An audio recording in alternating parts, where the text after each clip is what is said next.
Ако нашата цел е да влеземе во највисокото, бесконечното, вечното, бесмртното, тогаш природно еден краток животен век не е доволен. Сепак Бог нема да дозволи да останеме неисполнети. Во нашата следна инкарнација ќе го продолжиме нашето патување. Ние сме вечни патници. Треба да продолжиме додека не ја достигнеме нашата цел. Совршенството е цел на секој поединец. Ние се убедуваме да се усовршиме себе во несовршен свет, а тоа совршено совршенство никогаш не можеме да го имаме во еден живот.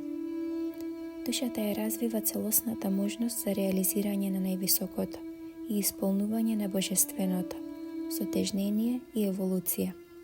Физичкото, човечкото во нас, треба да тежнее да стане едно со божественото во нас, душата.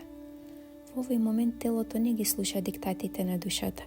Тоа е да се рече физичкиот ум се буни.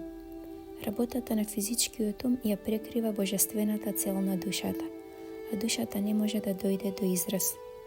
На моменталниот степен на еволуција, повеќето луѓе се несвесни и не знаат што душата сака или што ѝ треба.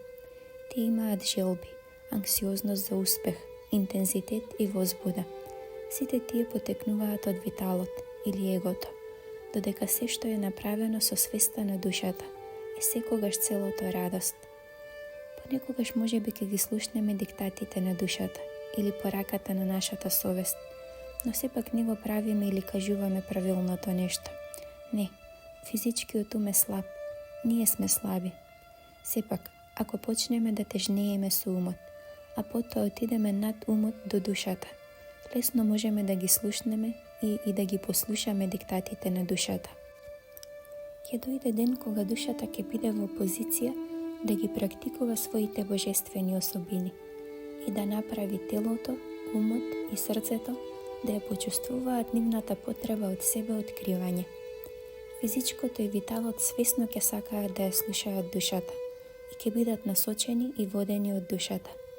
Потоа, овде во физичкото, ќе имаме обесмртена природа, бесмртен живот, бидејќи нашата душа ќе стане потполно едно и неразделно едно со божественото на земјата.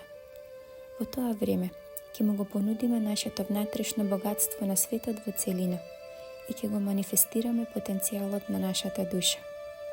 Многу често се случува реализацијата да се случи во една инкарнација, но душата треба повторно и повторно да доаѓа долу за манифестација. Освен и се додека не ја откриеме и манифестираме највисоката божественост во нас, нашата улога не е завршена. Не сме ја завршиле нашата улога во космичката драма, па треба повторно и повторно да се враќаме во светот. Но во маршот на еволуцијата, во една од нејзините инкарнации, душата повторно ќе го реализира и потполно ќе го манифестира божественото во физичкото и преку физичкото. Ова извадок од книгата Мудроста на Шри Чинмој, од Шри Чинмој. Книгата е достапна на нашата веб страница meditacija.mak, како и на книги.mak, каде што може да се погледне и краток извадок од истата, а може да се нарачи и преку нашиот Facebook профил и Instagram профил Медитација.